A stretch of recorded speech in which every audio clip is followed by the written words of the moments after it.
तो welcome to blue pen blue marker. फिर आपके सामने हम हाजिर हैं यही रेनबो 1 लेकर के क्लास 11th का। हम लोग कर रहे थे विलियम वर्ड्सवर्थ का जो पोएम था 3 years शी ग्रू। हम लोगों ने विलियम वर्ड्सवर्थ के बारे में जान लिया था। अब हमें line by line word by word इस पोएम को पूरा करना है। तो चलिए एक बार हम लोग देख लेते हैं। ये है 3 years she Guru. 3 years she ग्रू। इनको लिखा है विलियम वर्ड्सवर्थ, इसने लिखा है। ठीक है, 3 years शी ग्रू ये पोएम का नाम है। तो हम लोगों ने इसका प्रीफेस जो है इसके बारे में विलियम वर्ड्सवर्थ के बारे में हम लोगों ने अच्छी तरह से हमने इसके पिछले वीडियो में हमने जान लिया था। तो चलिए आज हम इसको लाइन बाय लाइन करते शुरू करते बिना वक्त को गवाए। तो यह आ जाइए आप रेनबो 1 का जो पेज नंबर 152 है, वहाँ पर आपको मिल जाएगा ये 3 years शी ग्रू। शुरू करते हैं। फर्स्ट स्टैंजा क्लियर है, कह रहा है 3 years she grew in sun and shower. दोस्तों ये जो पोएम है जनरली अगर देखा जाए तो ये एक नेचर को लेकर के एक पोएम बनाया गया है। और जो विलियम वर्ड्सवर्थ ने लूसी पर बहुत सारे एक सीरीज़ की मतलब पोएम्स का लिखा हुआ है। तो उसी लूसी ग्रे पर जो सीरीज़ है उसी सीरीज़ का एक ये पोएम है, इसमें लूसी सीरीज़ का ही। तो इसमें नेचर के बारे में ये बताते हैं। क्या बताते हैं कि नेचर जो है एक तरह का एक नर्स का रोल निभा रही है, दाई होती है, ऐसे बच्चे को इसका बच्चे का पालन पोषण करता है।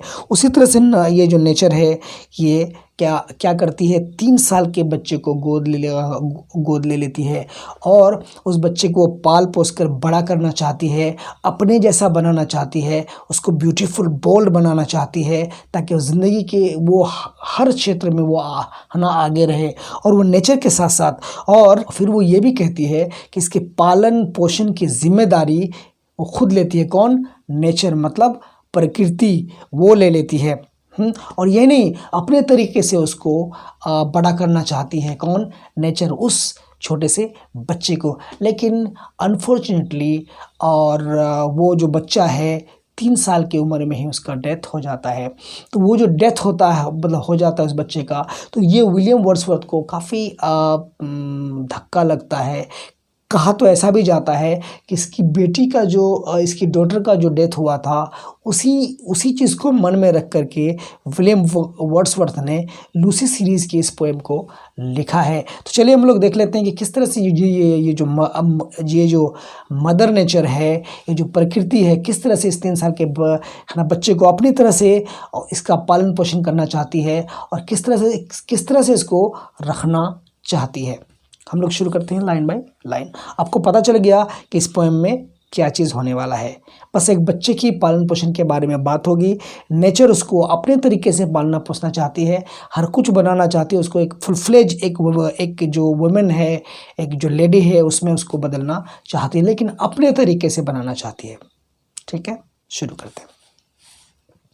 3 years she grew in sun and shower. ये जो नेचर है, नेचर कह रहा है कि 3 साल की वो हो गई। 3 years शी ग्रू, वो 3 साल की, ग्रो माने बढ़ना होता है दोस्तों, ग्रू उसका पास्ट टेंस है। तो वो बढ़ गई मतलब वो हो गई। ओके, वो 3 साल की हो गई इन सन एंड शावर, मतलब धूप में, और शावर माने बौछार। बौछार का मतलब यहाँ बारिश से है कि बारिश और धूप में, है ना, धूप और छाँव में वो बढ़ते 3 साल की हो गई। ठीक है, अगला बोल रहा है देन नेचर सेड, तब नेचर ने कहा। क्या कहा? तब नेचर ने क्या कहा? A lovelier flower on earth was never sown. A lovelier flower, lovely बने प्यारा, लवली, लवलियर, लवलीएस्ट, इसका कंपैरेटिव डिग्री है, कंपैरिजन का, एडजेक्टिव का, है ना, इसका कंपैरेटिव डिग्री है। अ लवलियर फ्लावर, एक ज़्यादा प्यारा लवली मैंने प्यारा, लवलियर मैंने ज़्यादा प्यारा, लवलियस्ट मैंने सबसे ज़्यादा प्यारा, तो यहाँ लवलियर है, एक ज़्यादा प्यारा फूल, फ्लावर। ऑन अर्थ, धरती पर, वॉज नेवर सोन, इस तरह से कभी बोया नहीं गया था, कभी लगाया नहीं गया था, कभी रोपा नहीं गया था। नेवर मैंने कभी नहीं, सोन मैंने बोना, SOW सौ मैंने बीज बोना, सोन उसका पहना पास्ट पार्टिसिपल है। तो नेचर कह रही है कि ये जो बच्चा जो 3 साल का बढ़ कर के हुआ है, तो ये इस तरह का फूल है, इस तरह का फ्लावर है, जैसा कि इससे पहले इस धरती पर किसी तरह का इस तरह का फूल इस तरह का बोया नहीं गया, या कोई फूल इस तरह का धरती से नहीं निकला। वो पोएट जो है विलियम वर्ड्सवर्थ नेचर की ज़ुबानी से, नेचर के ज़रिए ये कहलवाना चाहते हैं कि बच्चा फूल से भी ज़्यादा, कहीं ज़्यादा प्यारा है, लवलियर है। आपको बात पकड़ में आ रही है ना? चलिए, कहते हैं कि दिस चाइल्ड, कहते हैं ये बच्चा जो 3 साल का हुआ है, I to myself will take, मतलब कहता है कि इस बच्चे को मैं अपनी इसमें ले लूँगी, मैं अपने ज़िम्मे में ले लूँगी, है ना। This child I to myself will take, अपने ज़िम्मे में ले लूँगी इस बच्चे को। किसको? उस 3 साल के बच्चे को। शी शैल बी माइन, कहता है वो जो बच्चा होगा पूरी तरह से मेरा होगा, मेरे तरीके से बढ़ेगा, मेरे तरीके से वो जीना सीखेगा, मेरे तरीके से वो जवान होगा या यंग वो ग्रो करेगा। कौन कह रहा है? नेचर कह रहा है। ये नेचर अपनी ज़ुबानी कह रहा है कि this child I to myself will take, she shall be mine, वो मेरी हो जाएगी, एंड आई विल मेक, और मैं इसको बनाऊंगी, a lady of my own, एक महिला बनाऊंगी, एक लेडी बनाऊंगी, ऑफ माई ओन, मेरे जैसा, मेरे तरीके का, मैं जिस तरह चाहती हूँ उस तरह का उसको एक लेडी बनाऊंगी। कौन कह रहा है? ये कह रही है कौन? नेचर, मदर नेचर कह रही है। इसको मैं अपने तरीके से पालूंगी, अपने ज़िम्मे में लूँगी, और इसको अपने तरीके से, अपने वे में इसको बड़ा करूँगी, और एक परिपूर्ण एक जो है एक लेडी एक जो लेडी है वो बनाऊँगी, जिनके अंदर सारी क्वालिटीज़ कूट कूट कर भरी होंगी। किनका कहना है ये? नेचर का कहना है। आपको बात पकड़ में आ रही है? चलिए, सेकेंड स्टेंजा में आते हैं हम लोग। कह रहा है myself will to my darling be, both law and impulses, and with me the girl in rock and plain, in earth and heaven, in glade and bower, shall feel and overseeing power, the kindle और restrain. यह है second stanza. कह रहा है कि my self, स्वयं, खुद, will to my darling be, कहते हैं विल माने होता है दोस्तों चाहत, मतलब डिटर्मिनेशन। तो कहते हैं माई सेल्फ, उनका खुद का जो विल होगा वो डिटर्मिनेशन होगा, टू माई डार्लिंग, किसका? कहते हैं कि वो जो बच्ची होगी जिसको नेचर डार्लिंग कह करके पुकार रही है, कि वो मेरा जो प्रिय बच्चा होगा, उसके अंदर का जो विल होगा, है ना, बोथ लॉ एंड इम्पल्सेस, वो किस चीज़ को फील करेगा? उसका जो विल पावर होगा, वो लॉ, नेचर का जो लॉ है उसको वो क्या करेगा? ओबे करेगा, मानेगा, और उसके अंदर इम्पल्सेस होंगे। इम्पल्सेस का मतलब होता है कि उसके अंदर वो सारी भावनाएं होंगी जिसको जो कि एक इंसान में होता है, जो उनको किसी भी चीज़ के प्रति भावुक बना देता है, वो उस तरह की इम्पल्सेस उसमें मौजूद होंगी। किसके अंदर? उस बच्चे के अंदर। ये कौन कह रहा है? मदर नेचर या नेचर कह रही है, according to William Wordsworth. Clear? कहते वो नेचर कहना चाहते हैं कि हम उस बच्चे को इस तरह से पालन पोषण करेंगे, इस तरह से बढ़ाएंगे, इस तरह से बड़ा करेंगे कि उसके अंदर का जो हम एक जो इम्पल्स होगा, उसके अंदर की जो एक भावुकता होगी वो बरकरार रहेगी, और उसके अंदर एक लॉ अबाइडिंग एक फैक्टर भी होगा कि वो कानून को भी मानेगी, वो नेचर के कानून को भी मानेगी, और उसके अंदर भावुकता, इमोशंस, जज्बात सब कुछ भरे होंगे, जिस तरह के एक परिपूर्ण एक जो इंसान में होता है, एक लेडी में होता है। ठीक है। एंड विद मी, और नेचर कह रही है कि मेरे साथ, and with me the girl, वो जो लड़की होगी जिसको मैं पाल पोस करके बड़ा करूँगी, वो लड़की जो मेरे साथ होगी, इन रॉक एंड प्लेन, वो चट्टानों में मतलब पहाड़ में, एंड प्लेन और समतल भूमि पर, इन अर्थ एंड हेवन, वो ज़मीन पर, और इवन माने आकाश, आसमान, खुला आसमान, या कभी कभी हम लोग हेवन स्वर्ग को भी कहते हैं, चाहे वो धरती पर हो, चाहे वो स्वर्ग पर हो, चाहे धरती पर हो, या वो आकाश में हो। इन ग्लेड माने होता है दोस्तों खुला मैदान, GLAD, ग्लेड माने खुला मैदान। लेकिन यहाँ से ई अगर हटा दे, GLAD ग्लैड कर दे, तो ग्लैड माने होता है ना खुश, है ना, बोलता आई एम ग्लैड, मैं खुश हूँ। लेकिन ये ई अगर लास्ट में ई लगा दें तो ग्लेड का मतलब होता है खुला हुआ मैदान, खुला हुआ जो मैदान होता है। इन ग्लेड एंड बावर, कहता है कि वो जो लड़की मेरे साथ होगी, वो रॉक में, चट्टानों में, या प्लेन में, पहाड़ में, या फिर समतल में, धरती पर, या फिर आकाश में, या फिर स्वर्ग में। इन ग्लेड एंड बावर, खुले मैदान में, या फिर किसी कॉटेज में, एक किसी जो छप्पड़ का जो एक बना सा एक कॉटेज होता है, झोपड़ी होती है, उसको हम लोग बावर कहते हैं। ठीक है, खुले मैदान में, या फिर एक झोपड़े में, या फिर कॉटेज में। शेल फील, वो फील करेगी, वो महसूस करेगी, उसको अनुभव होगा किस चीज़ का, एन ओवरसीइंग पावर, उसको ऐसा फील होगा कि कोई ओवरसीइंग पावर है, कोई पावर है, कोई शक्ति है, जो इसको बोलेंगे सर्वेक्षण शक्ति है कोई, है ना। Shall feel an overseeing power the kindle और रेस्ट्रेन, कहता है कि एक ऐसा पावर है जो कि उसको क्या करेगा, द किंडल माने होता है दोस्तों अराउज करना, उकसाना, उत्साह दिलाना, है ना, कि कोई तो पावर होगा उसके अंदर, एक ओवरसीइंग पावर होगा। इसको हम लोग सर्वेक्षण शक्ति बोलेंगे, उसके अंदर होगा, जो उसको क्या करेगा, उत्साहित करके रखेगा, उत्साह बढ़ाएगा। लेकिन उत्साहित होने के साथ साथ अपने आप को कंट्रोल करना भी उसको आएगा। रेस्ट्रेन माने होता है कंट्रोल करना, है ना, उस पर जब्त पाना। तो उसको ये दोनों पावर मौजूद होगा, वो उत्साहित भी होगा और वो कंट्रोल में भी रहेगी। कौन, उस लड़की के बारे में नेचर बात कर रहे हैं। आपको बात समझ में आ रही है? चलिए थर्ड स्टेंजा हम लोग पढ़ लेते हैं। कहता है she shall be sportive not supportive, sportive माने होता है, स्पोर्ट माने खेल होता है, गेम्स एंड स्पोर्ट्स। स्पोर्टिव माने खेलने वाली, कूदने वाली। तो she shall be sportive as the fawn, वो कूदने वाली होगी, कूदेगी, भागने वाली होगी, इधर उधर भागेगी, कूदेगी। Shall be sportive as the fawn होता है दोस्तों जो हिरन का एक छोटा सा बच्चा होता है, उसको हम लोग फॉन कहते हैं। तो जैसे हिरनी का बच्चा या फिर हिरन का बच्चा इधर उधर मैदान में भागती दौड़ती है, हिरन का है ना, बहुत तेज़ भागती है वो, तो उस तरह से बोलती है कि वो जो लड़की होगी वो स्पोर्टिव होगी, वो इधर उधर खुले मैदान में भाग रही होगी, बिल्कुल एक हिरन के बच्चे की तरह। दैट वाइल्ड विद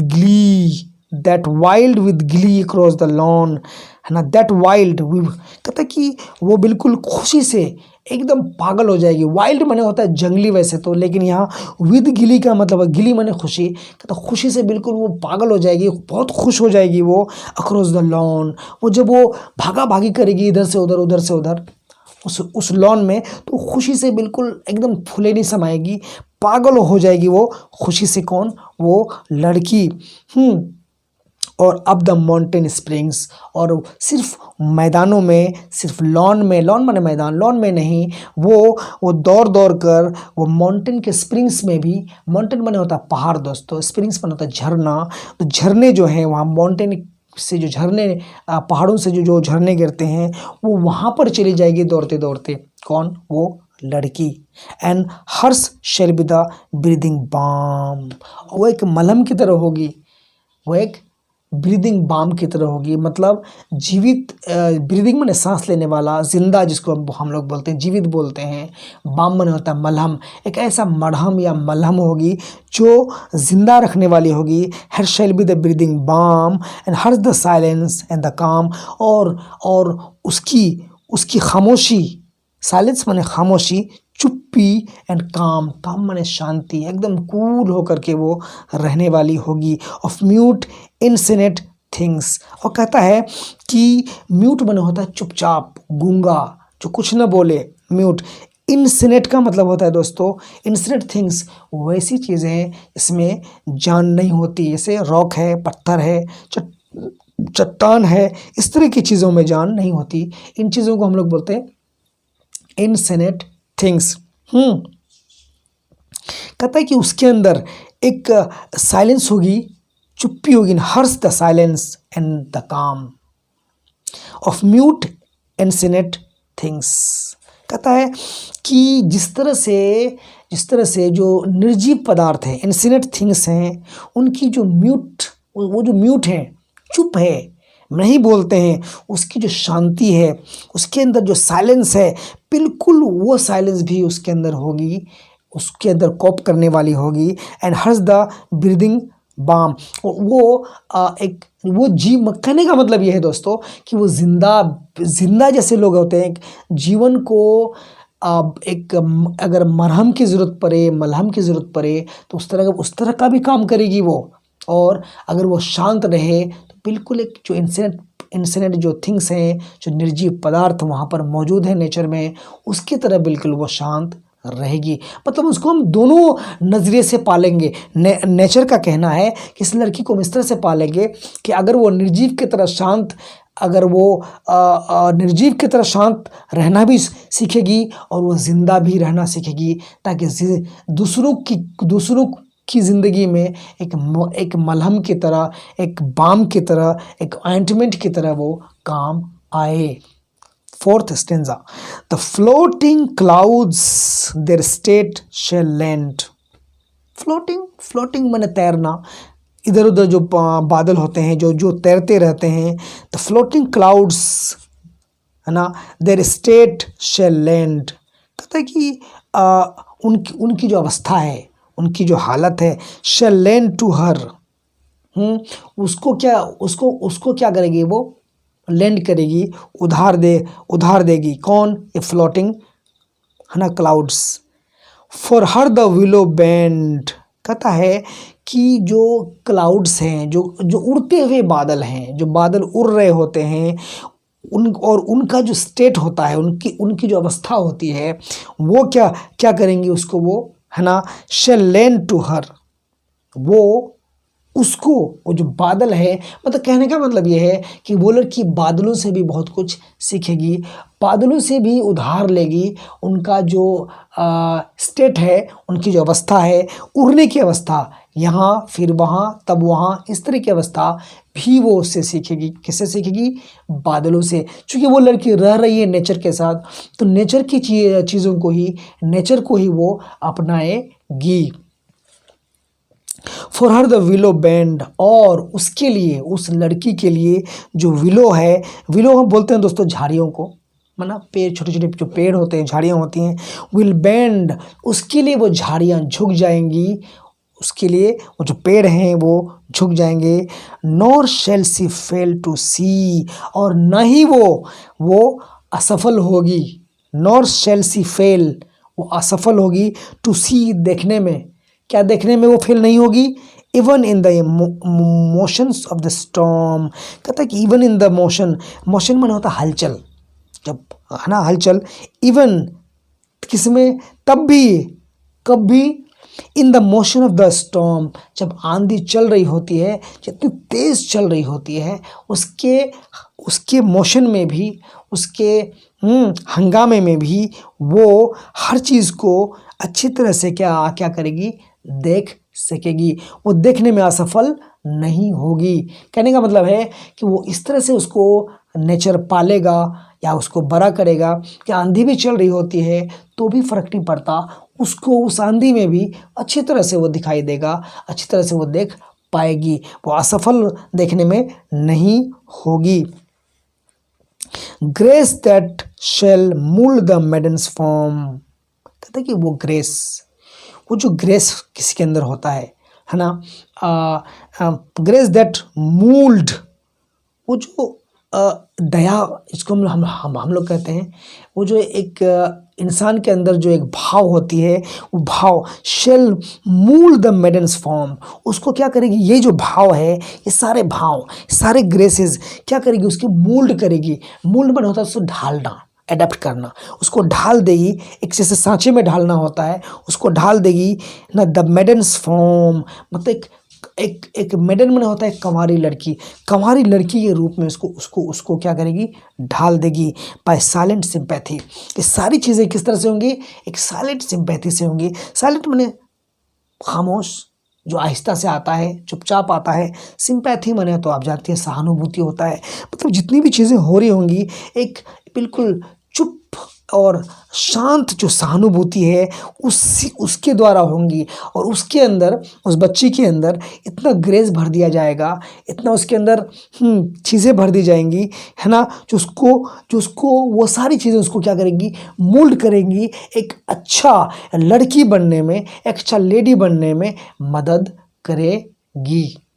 कौन, ये सारी चीज़ें कौन सी चीज़ें, बादल का उड़ना, वहाँ से वो सीखेगी। जो झाड़ियाँ या पेड़ पौधे उसकी तरफ झुक जाएंगे, वो उससे सीखेगी।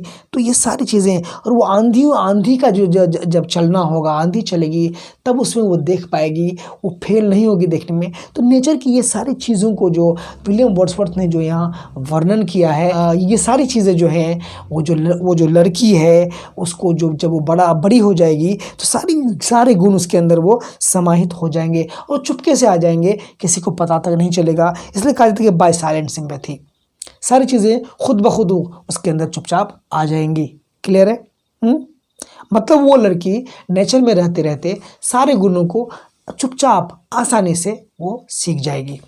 चलिए हम लोग बात करते हैं पेज नंबर 153 में। चलिए, the stars of midnight shall be there. कहते हैं कि उस लड़की के लिए, इसको नेचर पाल रही होती है, उसके लिए स्टार्स ऑफ मिडनाइट, कहते हैं कि आधी रात में जो तारे निकलेंगे, the stars of midnight shall be dear, उसको क्या लगेंगी, प्यारी लगेंगी। जब वो नेचर में रहेगी, बिल्कुल नेचुरल एक वातावरण में, तो जब रात में वो लेटेगी या फिर रहेगी तो बिल्कुल आसमान में उसको, आधी रात में उसको तारे नज़र आएंगे और उसको बहुत प्यारा लगेगा, डियर लगेगा, बहुत ही प्यारा लगेगा टू हर, उसको।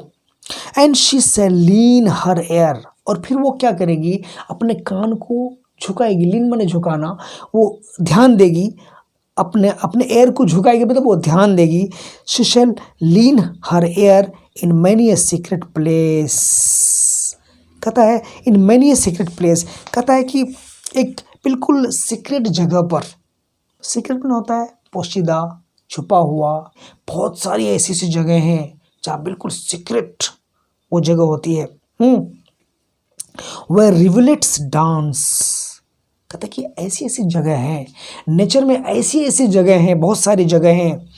कैसी स्थान हैं, कैसी जगह हैं, सीक्रेट जगह कैसी हैं, वेयर, जहाँ रिवुलेट्स बने होता है दोस्तों, रिवर का जो छोटा वाला रूप है उसको बोलते हैं रिवुलेट्स, मतलब नदियाँ, छोटी छोटी नदियाँ। और रिवुलेट्स डांस, जहाँ नदियों का जो पानी है, जहाँ नदियाँ जो हैं नाचती हैं, डांस करती हैं, देयर वेवार्ड राउंड, वो अपने रास्ते में जब जाती हैं, वेवार्ड समुद्र की तरफ जाती है, तो रास्ते में जब वो डांस करती हैं, तो उन जगहों के बारे में ये विलियम वर्ड्सवर्थ बात कर रहे हैं। Where rivulets dance their wayward round and beauty born of murmuring sound, और तब क्या होता है, जब वो रिवुलेट जब पास करता है, खलखलाता हुआ पानी जब बिल्कुल बहकर बिल्कुल चला जाता है समुद्र की तरफ, तो वो जो ब्यूटी है, वो जो सुंदरता है, वो जो खूबसूरती है जो पैदा होती है, किससे पैदा होती है, ऑफ मरमरिंग साउंड, एक जो साउंड होता है, खलबली का जो साउंड होता है, या हवा चलती है उसका जो साउंड होता है, उसकी जो आवाज़ होती है, वो जो मरमरिंग साउंड होती है, वो एक सुंदरता पैदा करती है, एक खूबसूरती पैदा करती है उस इन्वायरमेंट में, उस एटमॉस्फेयर में। शैल पास इनटू हर फेस, और ये सारा देख करके उनके चेहरे पर एक मुस्कान सी आ जाती है, एक हंसी सी आ जाती है, मतलब ये सारी चीज़ें उसके चेहरे से होकर गुजरती है। सेल्फ पास इनटू हर फेस, ये सारी चीज़ें उनके चेहरे से गुजरने का मतलब हुआ, उस लड़की के चेहरे से गुजरने का मतलब हुआ कि वो लड़की इन सारी चीज़ों को देख करके एंजॉय कर रही होती है, खुश हो रही होती है, उसको देख करके उसको अच्छा लग रहा होता है। चलिए नेक्स्ट पर स्टेंजा।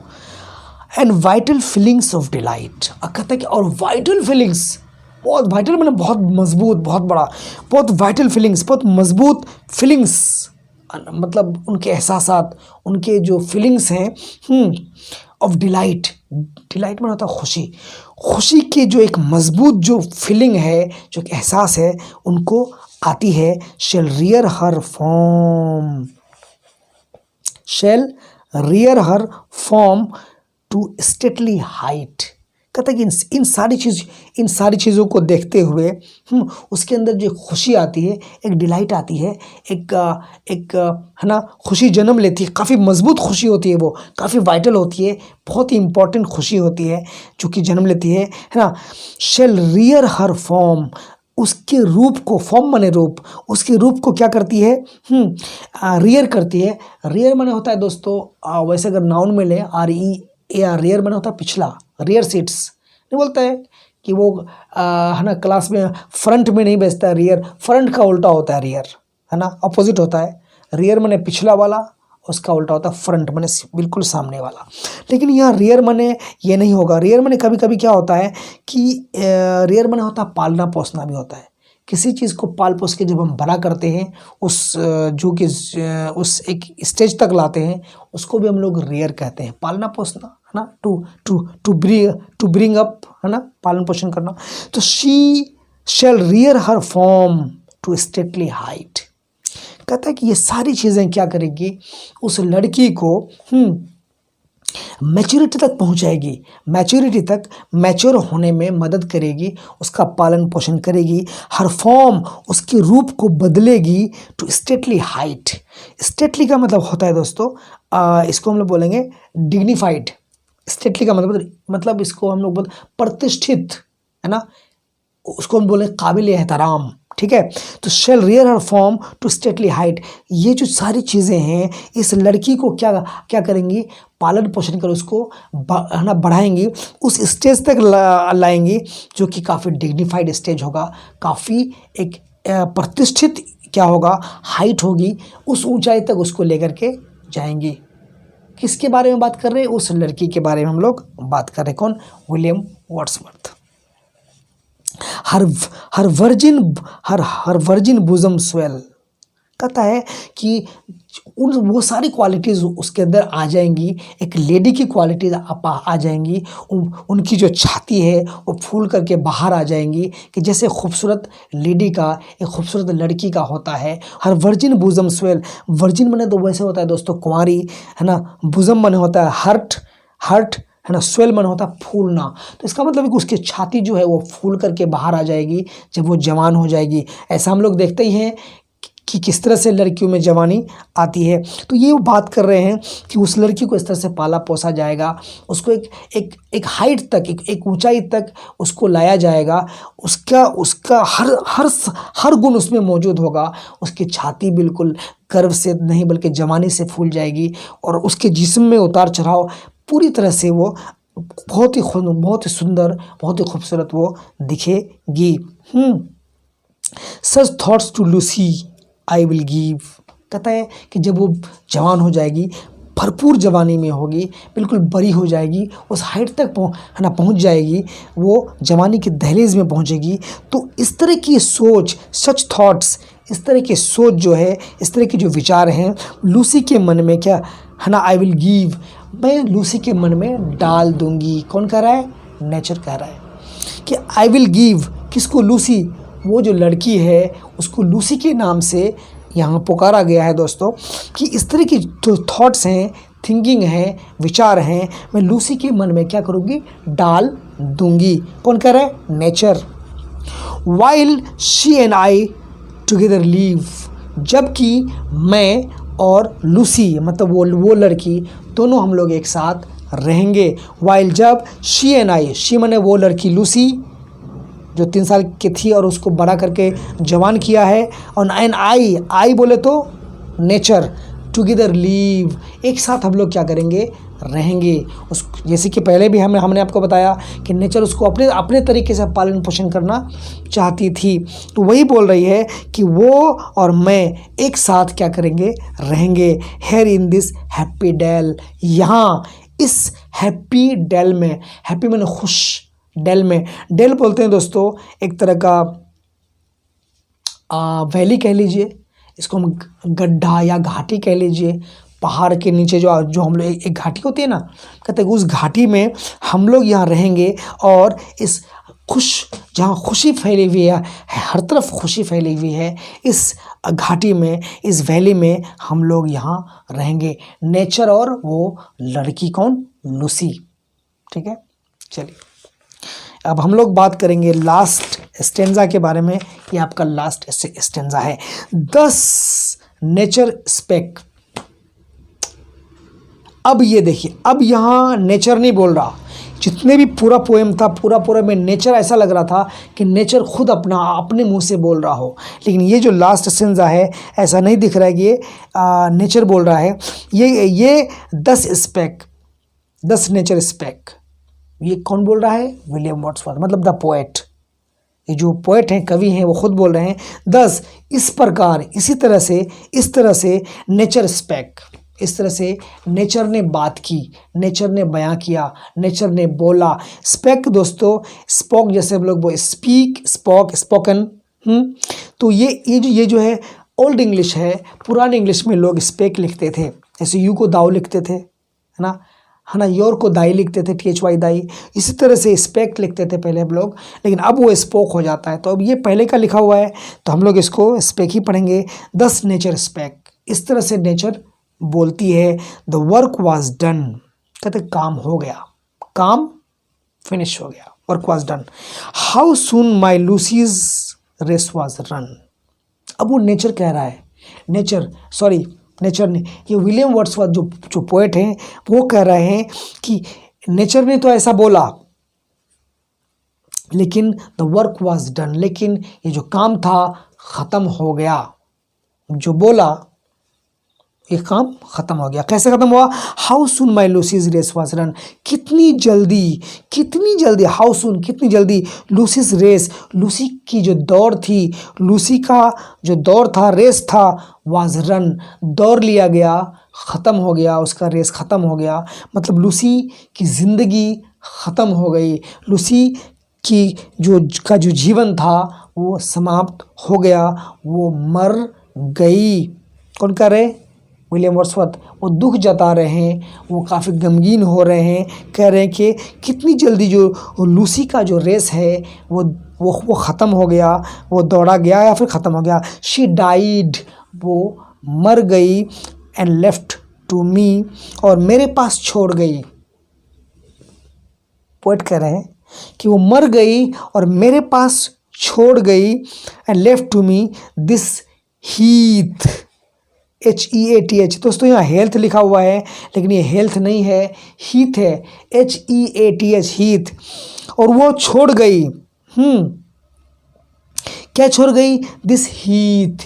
हीथ माने होता है दोस्तों कि एक ज़मीन का टुकड़ा जो हम लोग परती बोलते हैं, अनकल्टिवेटेड है, इसमें खेती बाड़ी नहीं होती है, और एक तरह का वो सैंडी ग्राउंड होता है। सैंडी माने बालू या रेत से भरा रेतीली भूमि होती है, और वो इसमें कल्टीवेशन नहीं किया जाता है, मतलब एक तरह का परती पड़ा होता है, लेकिन वो उसमें बालू ही बालू होता है, उसको हम लोग बोलते हैं हीथ। तो वही कहते हैं, पोएट कहते हैं कि वो तो मर गई, उसकी ज़िंदगी का रेस ख़त्म हो गया, लेकिन वो मुझे क्या छोड़ के गई? यही दिस हीथ, ये सैंडी फील्ड, मतलब बालू से भरा हुआ जो ये जो मैदान है, ये जो फील्ड है, ये जो अनकल्टिवेटेड लैंड्स है, इसको छोड़ करके गई। दिस काम एंड क्वाइट सीन, और वो क्या छोड़ के गई? ये काम माने शांत और क्वाइट सीन, बिल्कुल मबहूत जो नज़ारा है, एकदम ऐसा दृश्य है जो बिल्कुल चूंचा नहीं हो रहा है, सब शांत बिल्कुल पड़ा हुआ है। वो एक शांति, एक सुनापन छोड़ कर गई। कौन? लूसी। कौन कह रहे हैं? William Wordsworth. कि वो क्या छोड़ के गई? एक तो एक जो बालू से भरा जो मैदान था, एक सैंडी जो ट्रैक था वो छोड़ के गई, एक सूनापन उसकी ज़िंदगी में छोड़कर चली गई। The memory of what has been and never more will be. कहता है कि the memory of what, memory माने याद, कहते हैं उसकी जो याददाश्त है, उसकी जो यादें हैं, किसकी? लूसी की, मतलब उस लड़की की जो यादें हैं, ऑफ व्हाट हैज़ बिन, अब तक तो मेरे साथ हैं, and never more will be, चूँकि उसकी यादें ही मेरे साथ रहने वाली हैं, नेवर मोर विल बी, और फिर वो कभी भी नहीं, नेवर मैंने कभी नहीं, मोर विल बी, वो हमारे साथ फिर कभी भी नहीं होगी, चूँकि वो इस दुनिया से चली गई है। काफ़ी दुखी है, काफ़ी दुख में बोल रहे हैं इस चीज़ को कि उनकी यादें ही अब हमारे साथ हैं, यादें ही हमारे साथ रह गई हैं, वो तो अब यहाँ कभी नहीं आएंगी, वो हमेशा के लिए इस दुनिया से चली गई है। तो यही है दोस्तों, ये पोएम आपका यहाँ ख़त्म होता है। हमने लाइन बाय लाइन कोशिश किया, वर्ड बाय वर्ड हमने कोशिश किया कि आपको समझाऊँ। आप लूसी के बारे में जान गए कि किस तरह से नेचर उस लूसी को किस तरह से अपने तरीके से बड़ा करना चाहती थी, उसको गोद में लेकर के अपने तरीके से उसका पालन पोषण करना चाहती थी। फिर नेचर कह रही है कि हम उसको बड़ा बनाएंगे, खूबसूरत हसीन व जमील एक हसीना, एक बहुत ही सुंदर एक महिला बनाएंगे, जिसमें उसको गर्व होगा, उसको खुशी होगी, उसको डिलाइट होगी। वो नेचर में रहेगा मेरे साथ, खुले मैदान में, आकाश में, धरती में, प्लेन में, मतलब जहाँ जहाँ मैं हूँ वो मेरे साथ रहेगी, और मैं उसको वो सारे डिलाइट दूंगा कि वो एक हसीना जो है, एक बहुत ही खूबसूरत जो एक लड़की होती है, जिसका जिस्म बिल्कुल हर तरह का उभार उसके जिस्म में होता है, उस तरह का उसको फीलिंग आएगा। लेकिन फाइनली क्या होता है कि वो 3 साल के होते होते ही वो इस दुनिया को छोड़कर चली जाती है, इस दुनिया को वो अलविदा कह देती है। तब ये जो विलियम वर्ड्सवर्थ हैं काफ़ी दुखी होते हैं। वो एक है ना, कहते हैं कि वो तो चली गई, उसकी ज़िंदगी तो बहुत ही जल्दी ख़त्म हो गई, वो बहुत ही जल्दी इस दुनिया से चली गई, उसका जो ज़िंदगी का जो रेस है, जो दौड़ भाग है, वो जल्दी ही ख़त्म हो गया। अब वो क्या छोड़ गई हमारे साथ? बस शांति, शांति और शांति और सुनापन, इसके अलावा और कुछ नहीं है। और उनकी यादें ही अब हमारे पास हैं, वो तो अब कभी वापस आने वाली नहीं है। तो यही पोएम है दोस्तों, 3 years शी ग्रू। आपको कैसा लगा हमें कमेंट करके ज़रूर बताइएगा। और इसके बाद हम इसके जो क्वेश्चन आंसर्स हैं ये भी हम आपको करा देंगे। तो ये क्लास 11th का, एक बार आप जो बाकी चैप्टर्स भी रह गए हैं उसको भी हम लोग जल्दी कर लेंगे। तो चलिए आप हमारे साथ बने रहिए, बहुत ही जल्दी आपको सारे जो क्वेश्चन आंसर्स है सब आपको मिलते रहेंगे और मिल जाएंगे।